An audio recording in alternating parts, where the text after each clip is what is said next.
11th स्टँडर्डचा 10th lesson मॅथ्सचा bank and simple interest याचा हा सेकंड पार्ट आहे। यामध्ये आपण प्रॅक्टिस सेट सॉल्व्ह करणार आहोत। पार्ट 1 मध्ये आपण एक्सप्लेनेशन पाहिलेलं आहे याच लेसनचं, तो व्हिडिओ आधी पहा आणि मग पार्ट 2 आणि पार्ट 3 मध्ये 41 एक्सरसाइज असेल। हा इथे आपण प्रॅक्टिस सेट 40 सोडवणार आहोत आणि पार्ट 3 मध्ये आपण प्रॅक्टिस सेट 42 सॉल्व्ह करणार। पहा फर्स्ट एक्झाम्पल आहे, त्याच्या आधी मी जे आपण एक्सप्लेनेशन मध्ये बघितलेले आहेत दोन फॉर्म्युले हे लिहून घेतलेले आहेत। Principal plus interest is equal to amount, बरोबर। आय इज इक्वल टू म्हणजे इंटरेस्ट, आय म्हणजे इंटरेस्ट, पी म्हणजे प्रिन्सिपल, टी म्हणजे टाइम आणि आर म्हणजे rate of interest. I is equal to P multiply by R multiply by T divide by 100। या फॉर्म्युल्याचा आपण आता इथे यूज करून एक्झाम्पल सॉल्व्ह करायची आहे। फर्स्ट एक्झाम्पल आहे, if Rihanna deposit rupees 1,500 in school saving bank at 9 PCPA. PCPA म्हणजे 9 PCPA for 2 year. What total amount she get? PCPA म्हणजे percent per annual, rate of interest आहे तो पर Saint per annual.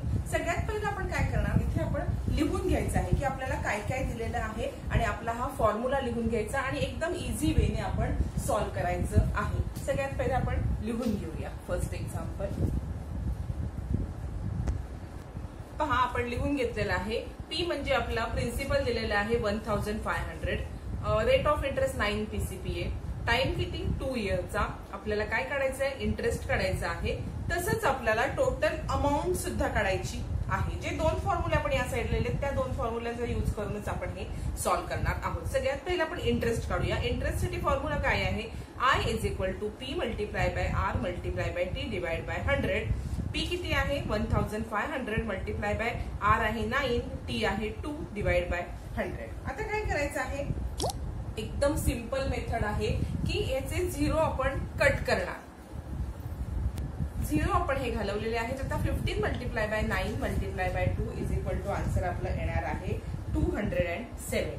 I आला 270, आपल्याला I find केला तर ए find, A म्हणजे काय amount, amount is equal to principal plus interest म्हणजेच ए इज इक्वल टू आपण कसं घेणार प्रिन्सिपल प्लस इंटरेस्ट, बरोबर आहे। हा फॉर्म्युला आपण घेतला, हा फॉर्म्युला म्हणजेच हा आहे A is equal to P plus A म्हणजे पी म्हणजे काय आपलं प्रिन्सिपल, प्रिन्सिपल किती आहे पहा 1,500 आणि इंटरेस्ट किती मिळालेला आहे 270, म्हणून ए किती आपला आलेला आहे 1,770। मग आता आपल्याला टोटल रिहानाला किती पैसे मिळाले, बरोबर, म्हणजे आपल्याला अमाऊंटच काढायची होती, पण अमाऊंट काढण्यासाठी आपल्याला आधी इंटरेस्ट माहिती असणं आवश्यक आहे। प्रिन्सिपल प्लस इंटरेस्ट, प्रिन्सिपल माहिती होता पण इंटरेस्ट माहित नव्हता, म्हणून आधी आपण इंटरेस्ट काढून घेतला आणि मग प्रिन्सिपल काढलेलं आहे। आपण इथे लिहिणार रिहाना विल गेट रुपीज 1,770। हे झालं आपलं फर्स्ट एक्झाम्पल। आता आपण सेकंड एक्झाम्पल पाहणार आहोत। पहा सेकंड एक्झाम्पल आहे, Jethalal took a housing loan of rupees 2,50,000, 2,50,000 loan घेतलेलं आहे from bank at 10 PCPA, 10% per annual म्हणजे 10% व्याजाने त्यांनी घेतलेलं आहे। रेट ऑफ इंटरेस्ट किती झाला 10 फॉर 5 इयर, 5 वर्षासाठी, टाइम किती आहे 5 इयर। पण क्वेश्चन काय विचारलाय, what is the yearly interest, वर्षाचा इंटरेस्ट विचारलेला आहे। बघा हा इथे 5 वर्ष दिलंय पण तुम्हाला वर्षाचा इंटरेस्ट विचारलाय आणि काय विचारलंय what is the total amount he return to the bank. 5 इयरचा इंटरेस्ट काढायचाच आहे पण त्याच्या आधी तुम्हाला एका वर्षाचा सुद्धा इंटरेस्ट काढायचा आहे आणि मग 5 इयरचा काढायचा आहे। बघा काही वेगळं नाहीये, फक्त थोडासा बदल याच्यात करायला लागेल तुम्हाला। पी म्हणजे प्रिन्सिपल लिहून घ्यायचं आहे 2,50,000, rate of interest 10 PCPA, time 5 इयरच आहे, पण इंटरेस्ट आपल्याला कसला काढायचा आहे पर इयर पहिले काढायचा आहे, बरोबर। पर इयरचा इंटरेस्ट काढून मग 5 इयरचा, डायरेक्ट 5 इयरचा म्हणजे इथे टी मध्ये तुम्ही डायरेक्ट 5 घेऊन चालणार नाही। टी मध्ये 5 घेऊन केलं तर 5 तुमचं 5 इयरचा इंटरेस्ट आहे, पण तुम्हाला क्वेश्चन काय आहे पर इयर इंटरेस्ट, हा, आणि तुम्हाला टोटल अमाऊंट सुद्धा काढायची आहे। बघा इथे पी मी घेतला 2,50,000, रेट ऑफ इंटरेस्ट 10, पण टी काय घेतला मी इथे 1 घेतला, का कारण आपल्याला पर इयरचा काढायचा आहे। म्हणजे टाइम किती असणार आहे इथे 1. बरोबर. अशा पद्धतीने आपण सॉल्व्ह करून घेऊ. 0 0 0 0 ही जी अमाऊंट येणार आहे ती आपण लिहू. इथे येणार आहे 25,000. 25,000 काय आलेला आहे रुपीज 25,000 हा पर इयरचा आलेला आहे. मग लिहायचा आता बघा हा काय काढला आता इथे आपण लिहूया हा इंटरेस्ट पर इयर. बरोबर. पर इयरचा किती आला 25,000. आता 5 इयरचा काढायलाच लागणार आहे कारण टोटल अमाऊंट आहे. म्हणून interest for 5 year is equal to 25,000 multiplied by 5 is equal to rupees 1,25,000. हा काय आलेला आहे 5 इयरचा. आता 5 इयरचा इंटरेस्ट आलेला आहे म्हणजे टोटल इंटरेस्ट आला. बरोबर. टोटल इंटरेस्ट आल्यावरती तुम्हाला आता काय करायची आहे अमाऊंटचं पण हे लिहायचं A is equal to P plus I. इथे P किती आपला आलेला आहे P किती आहे 25 लाख नाही 2,50,000 2,50,000 प्लस इंटरेस्ट किती आलेला आहे 1,25,000. आता ह्याची ऍडिशन केल्यावरती आन्सर येणार आहे रुपीज 3,75,000. म्हणजे जेठालालला किती मिळाले बँकेकडून अमाऊंट 3,75,000. पण 2 क्वेश्चन आहेत. दोन्ही क्वेश्चनचे आन्सर लिहायचे आहेत. आपण पहिला क्वेश्चनचं लिहायचं आपण इथे लिहूया द इयरली. 2 क्वेश्चन विचारलेत ना. इयरली इंटरेस्ट इज रुपीज किती मिळाली इयरली इंटरेस्ट 25,000. बरोबर. आणि Jethalal will return the total amount. Jethalal एकूण टोटल अमाऊंट किती देईल बँकेला ते पण द्यायचं आहे आपण इथे. Jethalal will return a total amount of 3,75,000. हे 2 आपले आन्सर झालेले आहे. इथे आपला सेकंड क्वेश्चन झाला.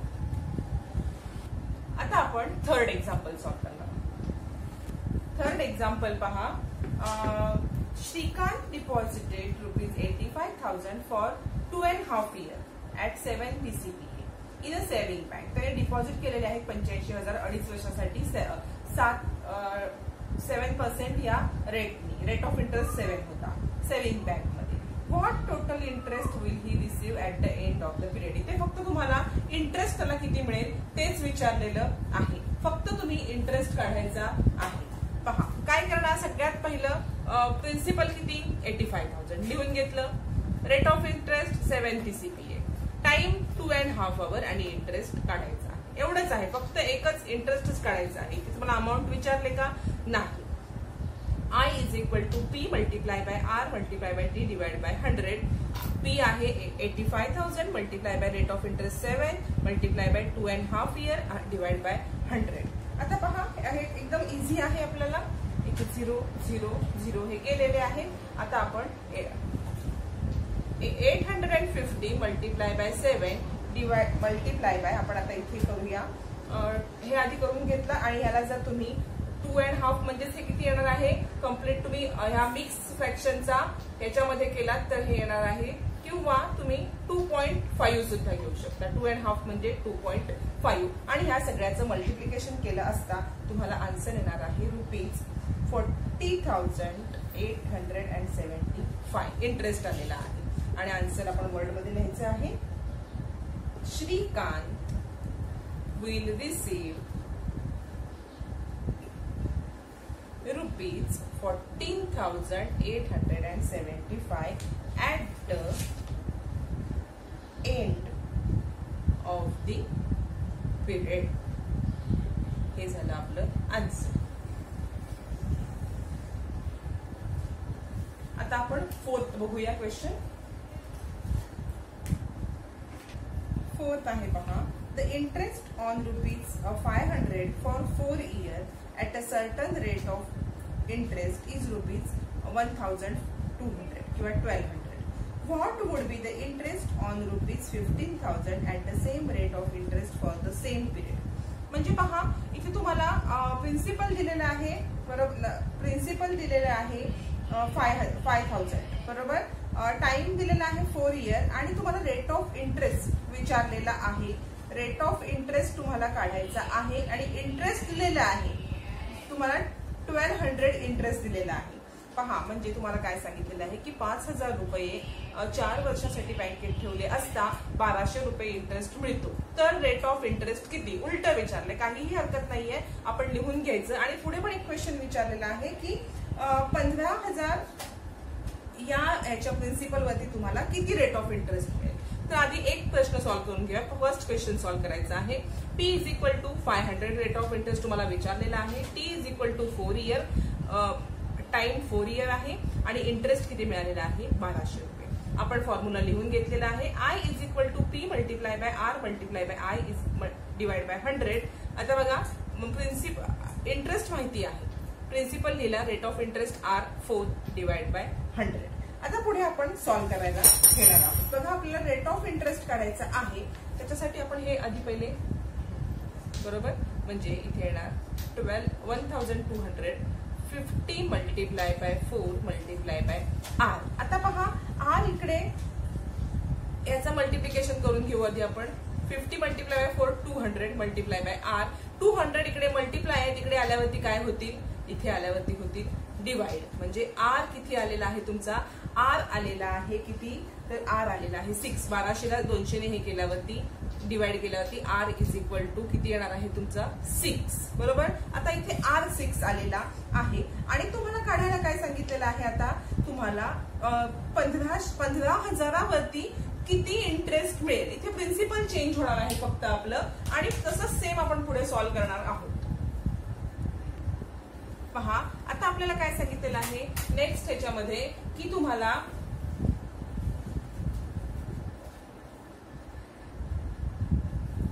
सेम आपण आता 15,000 वरती म्हणजे प्रिन्सिपल फक्त 15,000 घ्यायचंय आणि सेम हाच फॉर्म्युला यूज केलेला आहे. बघा I is equal to P multiply by R multiply by T divide by 100. P आहे इथे फक्त P चेंज होणार आहे. P किती घेतलेला आहे आपण 15,000, कारण 15,000 प्रिन्सिपल वरती तुम्हाला इंटरेस्ट किती येणार ते विचारलेलं आहे. 6 आपला आलेला आहे. R इथे आपण 6 काढलेला आहे बरोबर, तो 6 घेतला आणि इयर आपले सेम इयरला सांगितलेलं आहे. डिवाइड बाय 100, 0 0 गेले आणि हे मल्टिप्लिकेशन केलं असता आन्सर आपला येणार आहे 3,600 रुपीज. 3,600 आणि मग आपण आन्सर लिहायचं आहे. Answer the interest is rupees 3,600. हे झालं आपलं आन्सर. इतकं इझी आहे. सेम तोच फॉर्म्युला, परत फॉर्म्युला लिहिला तरी सुद्धा चालेल, फक्त इथे I तुमचा चेंज होणार आहे. इथे तुम्ही I is equal to 15, sorry I नाही, P इज इक्वल टू 15,000 एवढं चेंज होईल. बाकी सगळं हे सेम तुम्ही इथे घेणार आहात, कारण तुम्हाला 15,000 वरतीच इंटरेस्ट विचारलेला आहे. इथे आपला 4th प्रॉब्लेम कम्प्लीट झाला. पहा 5th आहे याच्यामधला 40 प्रॅक्टिस सेट मधला लास्ट एक हे आहे. Pankaj deposit 1,50,000 in a bank. बँकेमध्ये 1,50,000 डिपॉझिट केले. 10 PCPA, रेट ऑफ इंटरेस्ट आहे 10 फॉर 2 इयर, 2 वर्षासाठी ठेवलेले आहेत. What total amount will he get from the bank at the end of the period. त्याला किती अमाऊंट मिळाले हे विचारलेले आहे. ए काढायचा आहे. ए काढण्यासाठी आपल्याला ए चा फॉर्म्युला काय आहे आपण पाहिलेला आहे. A is equal to P plus I. P तर आहे, I आहे का नाही, म्हणून आपल्याला पहिले I काढायला लागणार आहे. P दिलेला आहे 1,50,000 रुपीज, 1,50,000. R आहे 10 PCPA, T आहे 2 इयर. I काढायचा आहे. I का काढायचा आहे तर A काढण्यासाठी. I काढण्यासाठी फॉर्म्युला नेहमीचाच P multiply by R multiply by T is equal to divide by 100. I is equal to P लिहिला 1,50,000 मल्टिप्लाय बाय R लिहिला 10 मल्टिप्लाय बाय T लिहिला 2 डिवाइड बाय 100. 0 0 गेलेले आहेत आणि हे मल्टिप्लिकेशन केलं असता तुमचा इंटरेस्ट येणार आहे. पहा किती आलेला आहे इंटरेस्ट 30,000. तुम्ही हे मल्टिप्लिकेशन करून पाहायचं आहे. 30,000 आल्यावरती आपल्याला विचारलेलं काय आहे amount. Amount is equal to P किती आहे आपला 1,50,000 plus 30,000. Is equal to A is equal to 1,80,000 हे आलेलं आहे आन्सर. आन्सर तुम्ही वर्ड मध्ये लिहायचं. Pankaj will get ₹1,80,000. पहा इथे आपला हा प्रॅक्टिस सेट पण संपलेला आहे. इथे 5 आपण प्रॉब्लेम सॉल्व्ह केलेले आहेत. तसेच ह्या लेसनचे एकूण 3 पार्ट आहेत. हा पार्ट सेकंड आहे. थर्ड पार्ट मध्ये 41 सोडू आणि फर्स्ट पार्ट तुम्ही एक्सप्लेनेशनचा व्हिडिओ नक्की पहा.